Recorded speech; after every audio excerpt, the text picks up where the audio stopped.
A gravar. Só esperando o pessoal estar entrando, né? Não sei se algum aluno da específica está fazendo a prova da Unirv, né? A prova da Unirv que começou na segunda-feira e hoje seria o último dia. Mas se tiver, está lá em Rio Verde, né? Pessoal, já introduzindo, já começando, né? Dando início à nossa aula para a gente não perder tempo, eu tenho que trabalhar duas revoltas com vocês ainda hoje. Bom, a República Oligárquica, ela é extremamente importante para uma prova do Enem, mas não só os conceitos políticos, né? É claro que os conceitos políticos são extremamente importantes, né? Como a política de café com leite, voto de cabresto, todas as fraudes eleitorais, né? O controle político exercido pelo Sudeste brasileiro, São Paulo, Minas Gerais, Rio de Janeiro. Semana passada a gente desconstruiu a ideia de um revezamento. A preocupação não era pensar em um revezamento, até porque ele não existia de fato, um paulista e um mineiro. 3 paulistas, um mineiro, 2 mineiros, um paulista, isso não importa. A importância de entender a política de café com leite era entender a aliança estabelecida entre São Paulo e Minas Gerais e também outros estados. Porque não era só São Paulo e Minas Gerais que estabelecia essas alianças.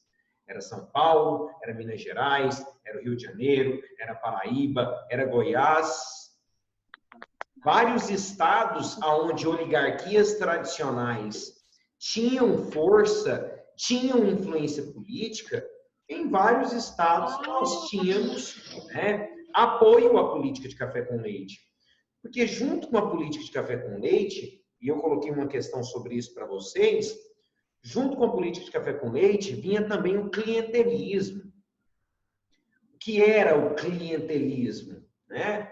As trocas de favores exercidas entre os oligarcas, os coronéis, os prefeitos, governadores, presidentes.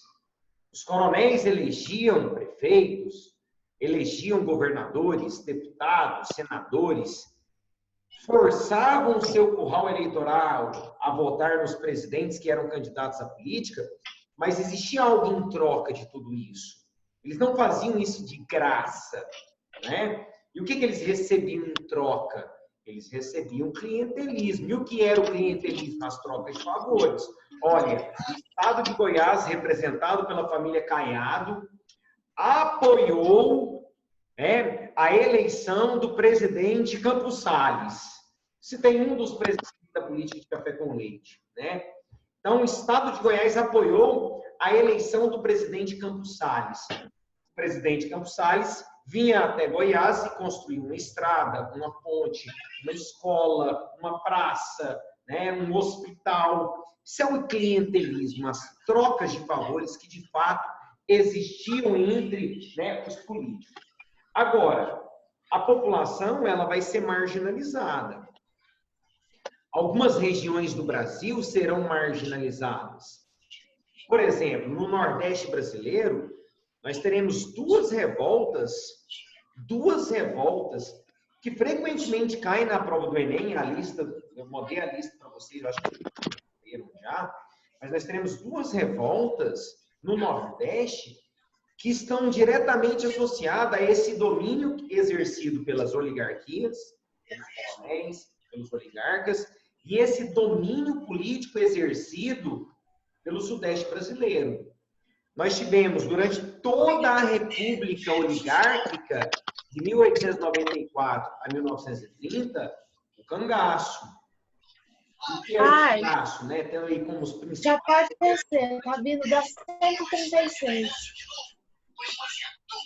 Alguém falou comigo, gente? Tem algum... Acho que ela tá com o áudio ligado e nem percebeu. Deixa eu desligar aqui. Acho que eu desliguei agora. Pronto. Beleza. Então, nós teremos o cangaço, representado aí por Maria Bonita, representado aí por Lampião.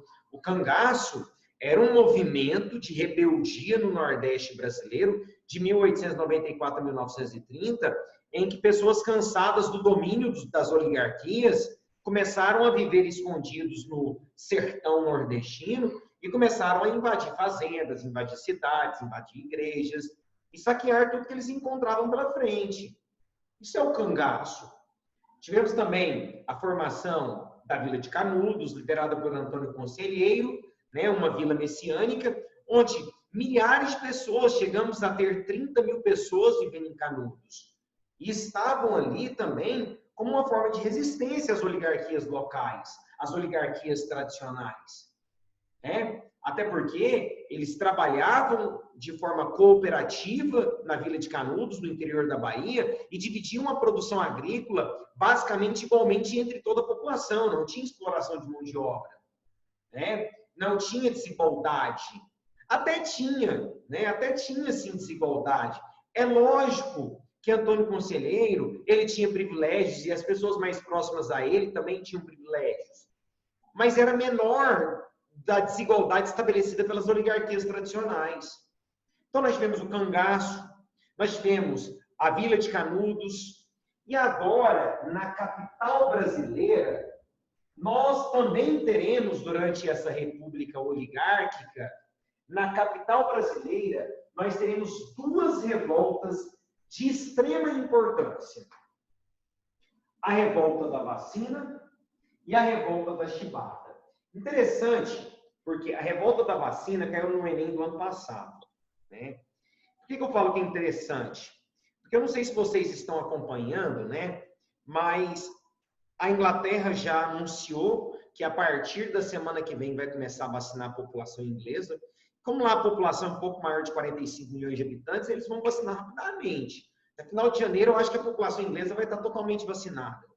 Né? Os Estados Unidos também anunciou que a partir da semana que vem vai começar a vacinar a população estadunidense. Lá eu acredito que vai ser um pouco mais demorado, né? Até porque a população de lá ultrapassa 340 milhões de habitantes. Né? O Dória anunciou em São Paulo que vai vacinar a população de São Paulo em janeiro, toda a população vai ser vacinada em janeiro. O restante do Brasil, não. Nós temos algumas problemáticas, porque o governo brasileiro não buscou estabelecer a busca por vacinas. Mas por que eu citei a questão da vacinação contra o Covid? Revolta da vacina, caiu na prova do Enem do ano passado. Esse ano nós temos uma grande discussão. Não sei se vocês já viram essa discussão, nos grupos da minha família isso está acontecendo demais. Essa vacina vai ser obrigatória? Eu não quero tomar essa vacina. Eu não acredito nessa vacina. Está sendo uma discussão, tranquilo, Carol, tranquilo. Está sendo uma discussão comum na minha vida. Está sendo na vida de vocês? Compartilha comigo. Está sendo na vida de vocês? Essa ideia aí da vacina? Está sendo. Cara, tem muita gente que está falando que não vai vacinar. Tem parentes, cara, que estão falando que não vão vacinar, que não acreditam na vacina. E isso aconteceu aqui, ó. Olha, eu só não falo assim com toda precisão e com toda convicção que a revolta da vacina vai cair na prova do Enem esse ano, porque caiu ano passado. Antes mesmo de conhecer esse Covid-19 e essa pandemia, né? Caiu ano passado a revolta da vacina na prova do Enem. Quem fez vai lembrar da questão. Eu acho que eu até coloquei ela na lista para vocês, né? Mas, enfim, em 1904, nós tivemos uma revolta gigantesca na capital brasileira, uma revolta gigantesca na cidade do Rio de Janeiro, e ela estava também associada à ignorância, à falta de instrução, à falta de informação, né? A opressão que a população sofria dos governos e das oligarquias. Nós teríamos uma revolta chamada revolta da vacina, justamente porque a população não se sentia confiante na ideia da vacinação obrigatória. Agora, é importante que vocês entendam que existem outros contextos históricos por detrás da revolta da vacina. Não foi só o fato da vacina obrigatória.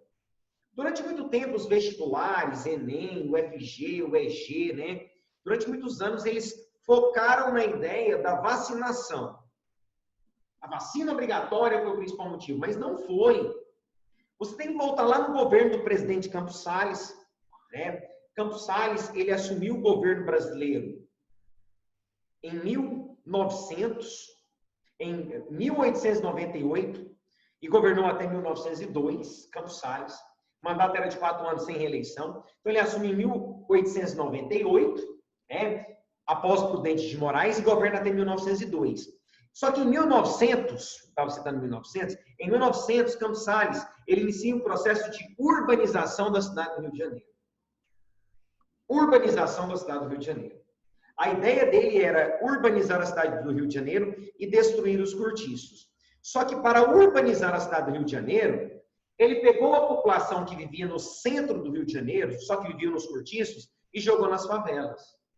O que vai provocar a revolta da vacina?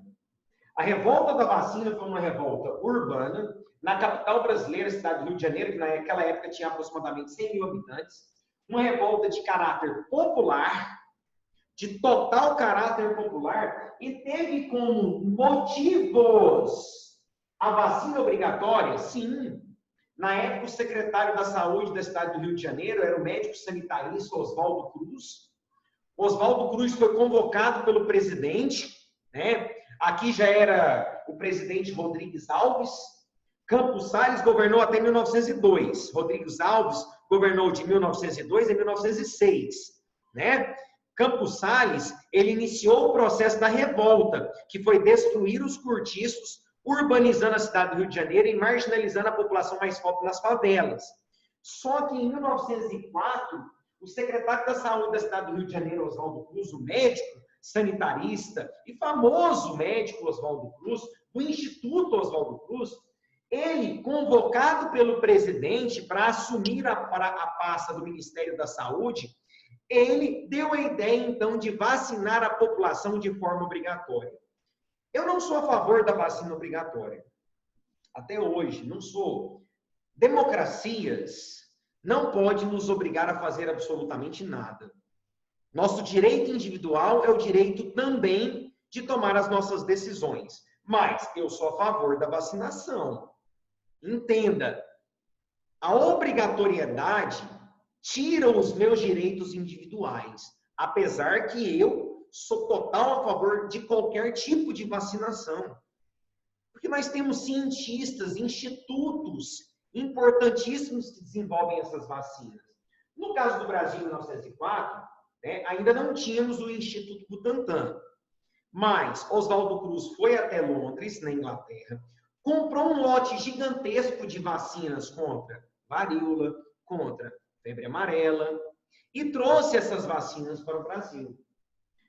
O erro do Oswaldo Cruz foi decretar a vacina obrigatória na cidade do Rio de Janeiro. Ia iniciar o processo de vacinação na cidade do Rio de Janeiro.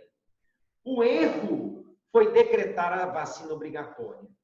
Se ele tivesse antes conscientizado a população, através dos agentes sanitários, levado informações para a população, explicado que a vacina traria benefícios, talvez não teria acontecido a revolta. Até porque, depois da revolta, o papel do governo foi esse, conscientizar a população brasileira. Mas o que eles fizeram? Decretaram a vacina obrigatória. A vacinação obrigatória em 1904, junto com a destruição dos cortiços e a favelização em 1900 no governo do Campos Salles, a falta de informação, a opressão do governo e o monopólio exercido pelas oligarquias tradicionais, o controle político, a desigualdade, a opressão, fez com que a população, uma hora a população, ela cansa, gente. E ela se revolta, é claro que ela se revolta. Cansada da opressão, da manipulação, com medo. Muitas pessoas achavam que era uma proposta de extermínio social. Muita gente achava, acreditava nisso, que era uma proposta de extermínio social. Muitas pessoas pobres, desinformadas, marginalizadas.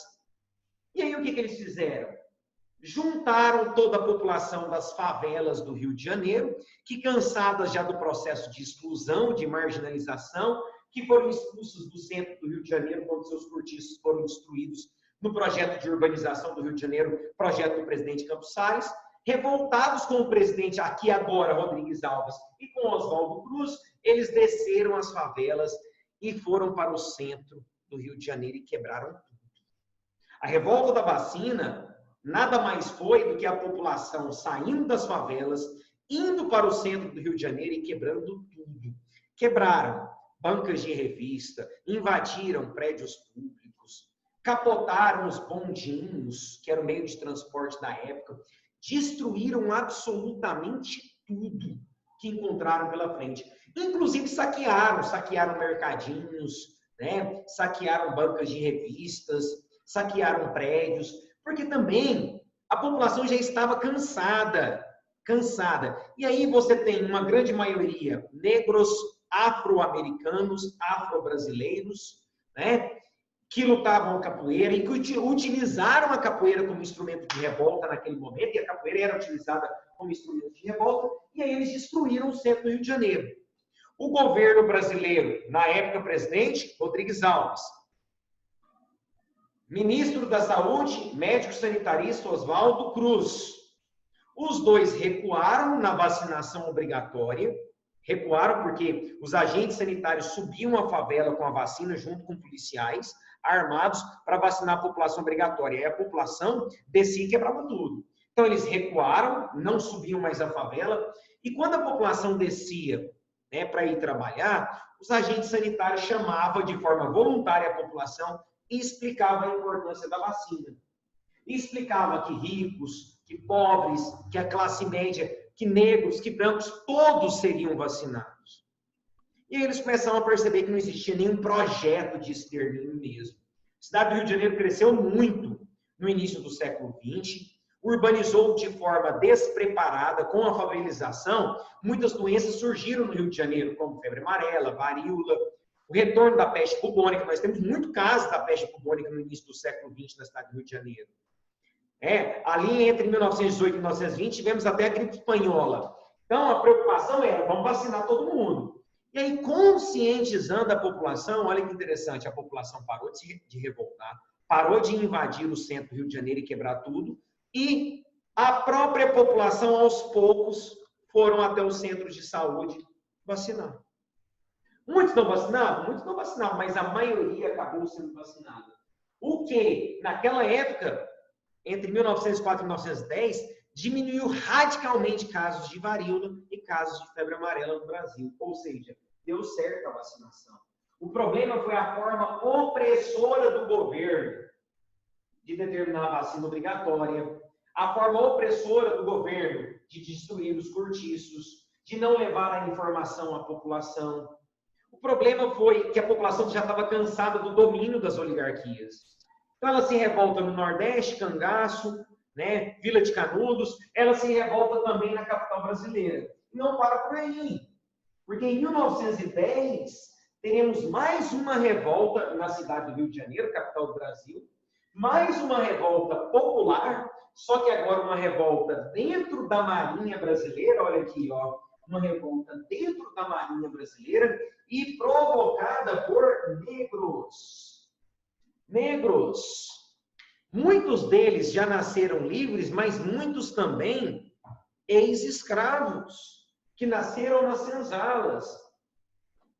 Você percebe que a capital do Brasil, que naquela época tinha aproximadamente 100, 110 mil habitantes, é um palco de revoltas. Não parou por aí, porque nós teremos ainda na República Oligarca a greve geral de 1917, o movimento tenentista, os 18 do Forte, que acontece também no Rio de Janeiro. Então era palco de revoltas. Hoje eu trouxe essas duas porque, assim, um ano cai um, outro ano cai outro. Pode ser que esse ano caia a revolta Chibata, vai saber. Né? Que também foi uma revolta popular. Aqui nós não tivemos um líder, porque na verdade foi um movimento comum entre a população das favelas do Rio de Janeiro, a revolta da vacina. Revoltados, a população inteira desce para o centro do Rio de Janeiro. Agora, aqui não, nós tivemos um líder. João Cândido foi o principal líder. Era conhecido pelos negros, né, como o Almirante Negro. João Cândido, ele era marinheiro, ele era membro da Marinha do Rio de Janeiro, negro, né? João Cândido, como muitos outros negros, visualizaram na Marinha uma possibilidade de vencer na vida. mas chegaram na Marinha e encontraram mais uma vez a opressão, o racismo, a segregação racial. Deixa eu só parar rapidinho aqui, ó. Deixa eu parar rapidinho aqui que alguém me perguntou. O senhor poderia citar os nomes novamente e a posição desses na política? Você fala o nome dos presidentes? Vamos lá, Prudente de Moraes, Partido Republicano Paulista, né? Oligarca, membro da política de café com leite. Era dos presidentes mesmo, Mônica? Eu não entendi muito bem. Esse Oswaldo Cruz, ele era o que mesmo? Não, Oswaldo Cruz, ele foi secretário da Saúde do Rio de Janeiro e foi convidado pelo presidente Rodrigues Alves, membro do Partido Republicano Paulista, a se tornar ministro, representante da saúde, ministro da saúde. Na época não existia o Ministério da Saúde, né? Mas ela era a pasta da saúde. É como se ele fosse o ministro da saúde do Brasil. Oswaldo Cruz era médico, sanitarista, não era político, foi ministro da saúde em 1904 e ele deu a ideia para o presidente Rodrigues Alves da vacina obrigatória. Então nós tivemos aqui, ó, só para você entender os primeiros presidentes. Prudente de Moraes, entre 1894 e 1898, Campos Salles, entre 1898 e 1902, Rodrigues Alves, entre 1902 e 1906. Todos eles paulistas, do Partido Republicano Paulista. Por que eu citei somente os três? Porque são os três que estão envolvidos aqui, ó. São os três que estão envolvidos aqui, nas revoltas. Aqui em 1910, o presidente que acabava de assumir o governo em 1910 era Hermes da Fonseca. Aquele mesmo presidente que eu falei para vocês lá atrás, na semana passada, que tinha quebrado com uma política de café com leite. Né? Ele era gaúcho, era marechal, era parente de Deodoro da Fonseca, do primeiro presidente brasileiro durante a República. Aqui a revolta foi diferente. Não foi na cidade, não foi nas ruas do Rio de Janeiro, foi na Marinha, não foi da Marinha, cuidado, foi na Marinha. Porque, por exemplo, nós tivemos a primeira revolta da Armada e a segunda revolta da Armada durante a República da Espada. A primeira durante o governo do Marechal Deodoro da Fonseca, a segunda durante o governo do Floriano Peixoto.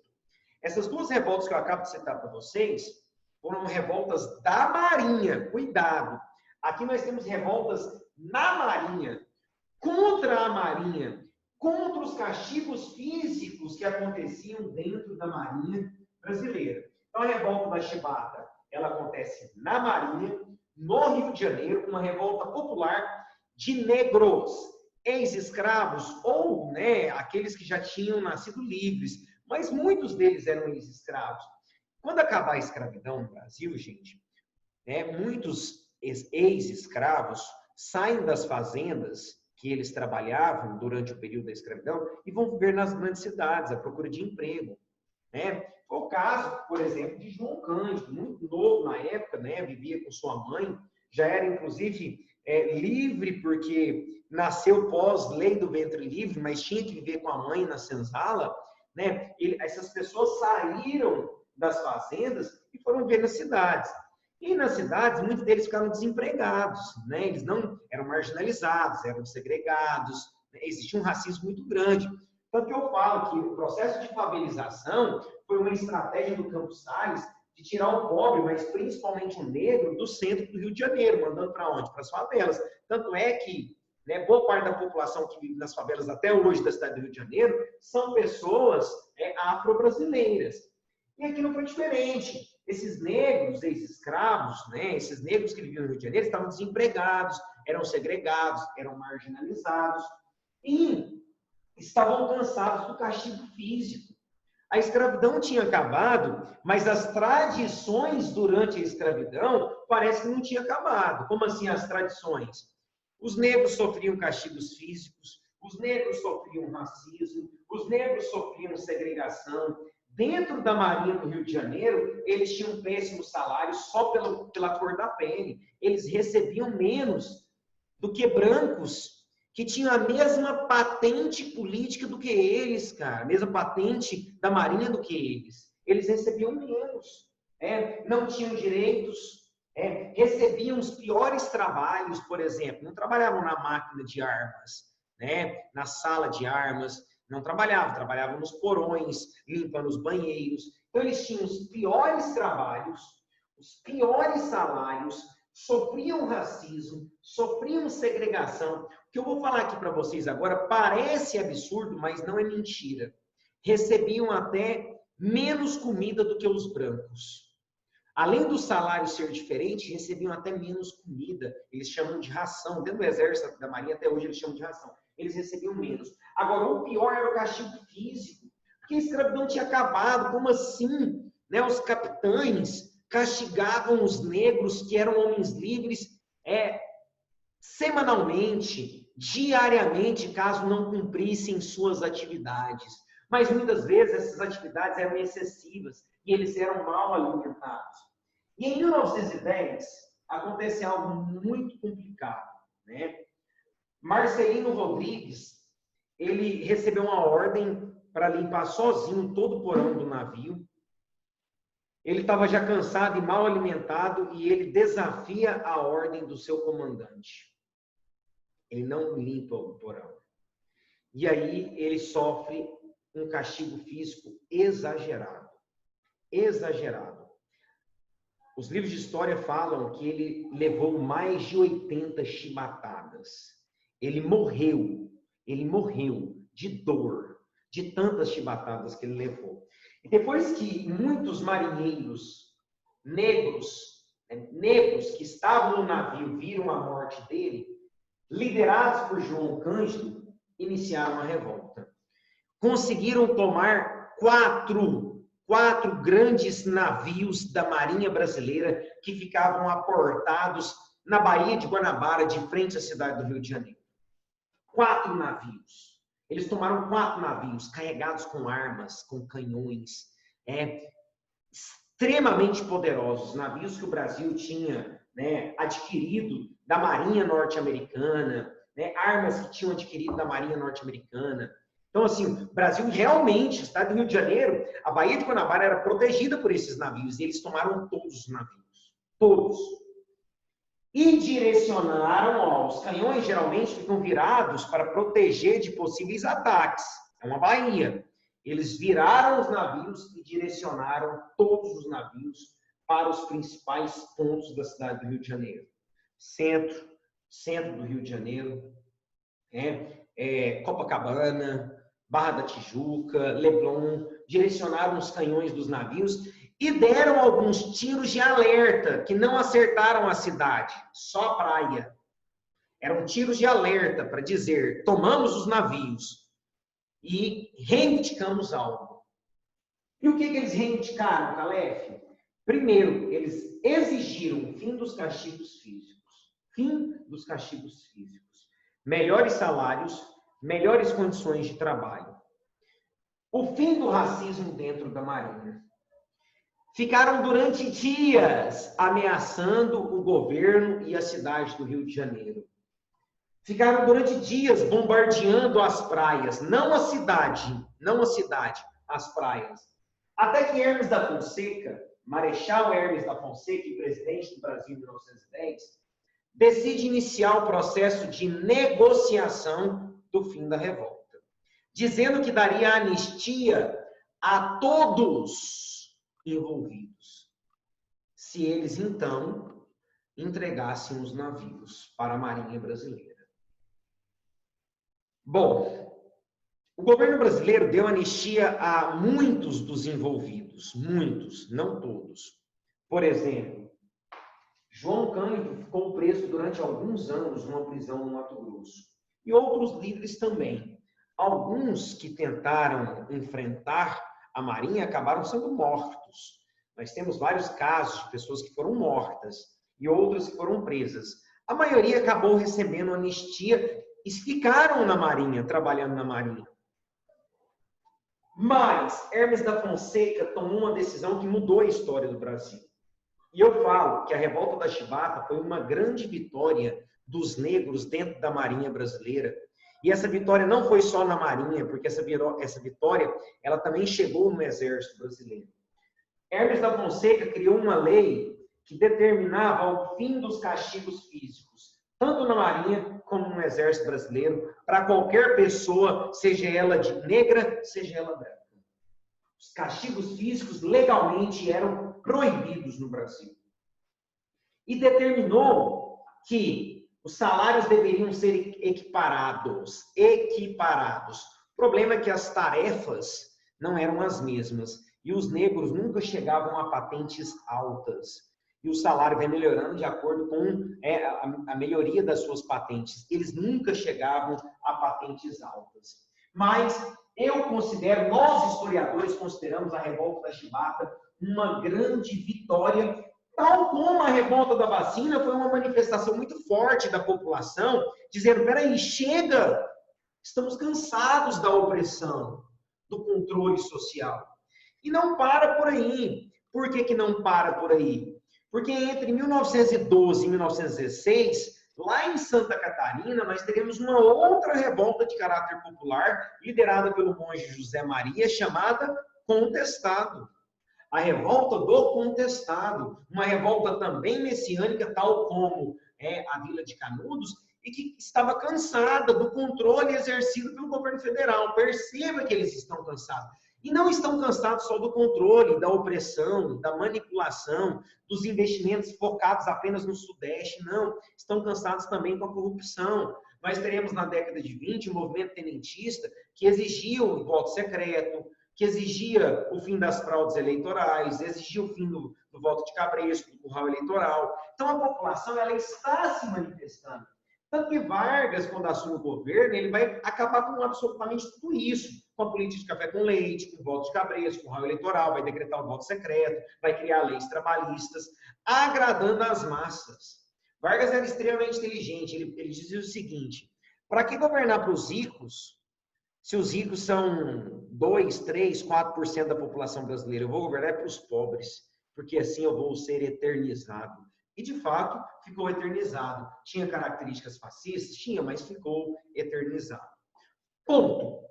Vargas é tema da nossa aula da semana que vem, tá bom? Tema da nossa aula da semana que vem.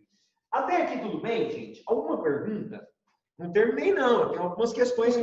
Vai fazer algumas questões com vocês. Questões que eu já mandei na lista, tá? A lista já foi enviada para vocês. Então, se não tiver nenhuma pergunta, vamos fazer aqui? Posso perguntar? Vamos fazer 2 questões. Eu preparei 2 questões. Depois, se vocês tiverem dúvidas na lista, gente, claro que pode me procurar, pode me mandar mensagem. Eu estou lá no grupo, pode mandar até no grupo. Ô, galera, tem como tirar uma dúvida aqui? Eu mando um áudio lá e já explico para todo mundo. Tá? Aqui eu coloquei a questão 4 e a questão 10. Gostaria que vocês, se vocês tiverem a oportunidade de abrir aí, não sei se vocês... mandei no grupo, não sei se vocês já tiveram acesso, se alguém já imprimiu. Mas se não puder abrir aí, acompanha daqui, ó, do slide. Estão vendo aí a questão? Estão vendo, gente? Deixa eu só abrir o chat, porque qualquer dúvida... Ó, parece que já rolou uma pergunta aqui. A Letícia está me mandando aqui. Ó. Esses negros sofreram algum castigo após a revolta? Como eu disse, né, Letícia? João Cândido foi preso, foi enviado para uma prisão e ficou preso durante mais de 3 anos, numa prisão no Mato Grosso. Alguns acabaram sendo mortos, né, após entregarem as armas, mas a maioria receberam anistia do presidente que se chamava Hermes da Fonseca. Até porque só entregaram as armas porque a promessa era que todos eles receberiam anistia. Mas nem todos receberam anistia. Alguns morreram, outros foram presos, ficaram durante alguns anos presos. O próprio João Cândido, que era o líder da revolta, ficou preso. Mas a maioria deles receberam anistia e muitos continuaram na Marinha. Beleza? Os castigos foram proibidos a partir da revolta da Chibata, de 1910 para frente. Então, não sofreram castigos porque eles foram proibidos. Ok? Beleza? Na revolta da vacina houve proliferação de muitas doenças? Sem dúvidas. Antes da revolta da vacina, nós tínhamos 3 doenças que proliferavam na cidade do Rio de Janeiro. Varíola, febre amarela, tanto que a vacina era para as 2, a vacina obrigatória era para as 2, e ainda tinha uma que eles não tinham estudos na época, não tinha vacina na época, não tinha nem tratamento. Hoje tem tratamento, que é a peste bubônica, a antiga peste negra. Né? Na época eles não conheciam ainda o tratamento, mas nós tivemos casos e mais casos, porque a cidade do Rio de Janeiro era um caos. E um pouquinho mais para frente, entre 1918 e 1920, tivemos ainda a gripe espanhola aqui no Brasil. A gripe espanhola também chegou no Brasil e principalmente no Rio de Janeiro. Não matou tantas pessoas como nos Estados Unidos e na Europa, mas chegou também aqui no Brasil. Beleza? Gente, qualquer pergunta pode ir me mandando. Ó. Elas se proliferavam mais nos centros urbanos. doenças epidêmicas, elas se proliferam para todo lugar. Por isso que eu falo, o Covid não vê cara e nem coração. Ele contamina o rico, ele contamina o pobre, ele contamina o candidato a prefeito, ele contamina o Calef, ele contamina todo mundo. Eu não peguei ainda não, graças a Deus, gente. Mas a doença epidêmica, ela não vê nem cara e nem vê o coração da pessoa, né? Ela contamina todo mundo, porque ela propaga de forma muito fácil, né? Ela propaga com toque, com tato, com a saliva, principalmente. Ok? Show, meus queridos. Vamos finalizar a nossa aula com as duas questões, então? Enem 2018, 2 anos atrás. Seus líderes terminaram presos. Quem já tiver lido aí, quiser mandar o gabarito aí para ver se você acertou, manda ver. Seus líderes terminaram presos e assassinados. A marujada rebelde foi inteiramente expulsa da esquadra. Num sentido histórico, porém, eles foram vitoriosos. A chibata e os outros castigos físicos infamantes nunca mais foram oficialmente utilizados. A partir de então, os marinheiros agora respeitados teriam suas condições de vida melhoradas significativamente. Sem dúvida, fizeram avançar a história. Perceba? Alguns foram mortos, outros foram presos, outros foram expulsos, alguns ficaram, né? Aqueles que não eram líderes ficaram na marinha, mas uma coisa, gente, e a revolta acabou, mas uma coisa a gente não pode negar. Eles foram vitoriosos, porque nunca mais tivemos castigos físicos e a vida deles, aos poucos, foi melhorando. Agora, infelizmente, nós sabemos que o racismo é algo presente no Brasil até hoje e é estrutural, não é verdade? A eclosão desse conflito foi resultado da tensão acumulada na Marinha do Brasil que provocou essa tensão? Engajamento dos civis analfabetos após a emergência das guerras. Gente, que guerras externas que o Brasil se envolveu nessa época? Nenhuma. Não é? A Guerra do Paraguai foi lá no Segundo Reinado, não foi na República. Não tem guerra externa que o Brasil se envolveu. 1904. Insatisfação dos militares positivistas é uma revolta que acontece na Marinha, e não da Marinha e nem dos militares de alta patente, dos negros que estavam cansados dos castigos físicos. Então não pode ser a B. Rebaixamento de comandantes veteranos? Não, de jeito nenhum. Não é uma revolta de veteranos. Não é uma revolta de comandantes. Não é uma revolta de oficiais. É uma revolta de negros. D. Sublevação das classes populares do campo. Ele começa bem, né? Sublevação, ou seja, revolta das classes populares, mas não no campo. Olha aqui, ó, na Marinha. Então me sobrou a letra E. Manutenção da mentalidade escravocrata. Realmente, ó, manutenção, que castigava os negros com chibatadas mesmo após o fim da escravidão. Da oficialidade após a queda do regime imperial. Então, acabou o império, acabou a escravidão através da Lei Áurea, mas as pessoas ainda eram castigadas fisicamente. Gabarito certo, letra E. Vamos fazer só mais uma? Só mais uma? Vamos lá fazer mais uma aqui? Deixa eu só falar para o William entrar, né? Deixa eu mandar o meu amigo William entrar aqui. Porque a gente já vai saindo. Peraí, pessoal. Aqui. Vamos lá. Então, vamos lá, pessoal. Questão 10. No início do século XX, fica aí, sai não.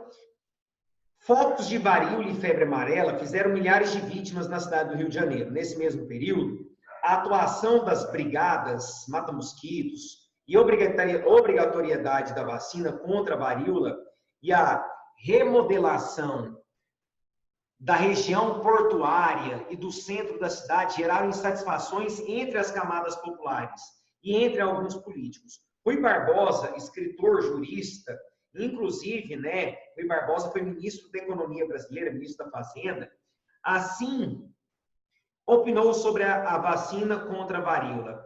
Não tem nome na categoria dos crimes do poder a temeridade e violência, a tirania a que ele se aventura, com a introdução no meu sangue de um vírus sobre cuja influência existem os mais bem fundados receios de que seja condutor da moléstia ou da morte. Gente, Perceba que até os grandes intelectuais, Rui Barbosa foi ministro da Fazenda brasileira, foi ele que provocou o encilhamento, foi candidato a presidente. Até ele era contra a vacina obrigatória, ele não queria tomar vacina. Porque existiam poucos estudos e as pessoas tinham medo, mas a vacina ela era efetiva. Ela era efetiva. Mas a falta de informação fez com que a população se revoltasse, né? Considerando esse contexto histórico e as formas de transmissão e prevenção dessas doenças, é correto afirmar que a febre amarela é transmitida pelo ar e as ruas alargadas pela remodelação da área portuária e central da cidade permitiam a convivência mais salubre entre... Então, o alargamento das ruas foi facilitar, né, o combate à doença, porque, de fato, a febre amarela, ela é transmitida, né? Ela é transmitida.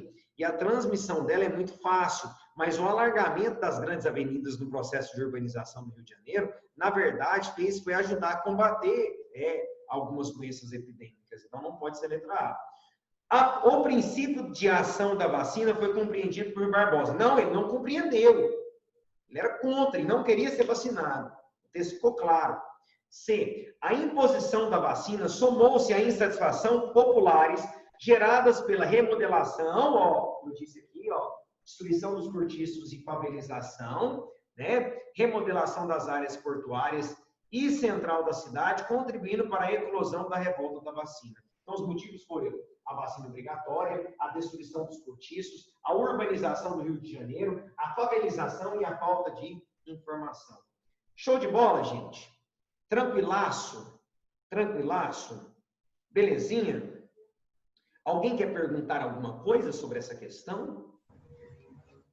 Não? Então, façam a lista que eu mandei no grupo para vocês, tá? E depois, se vocês tiverem dúvidas, podem me chamar no privado, beleza? William, beijão, meu amigo. Boa aula para você. Beijos, meninos. Até semana que vem. Voltamos com Era Vargas.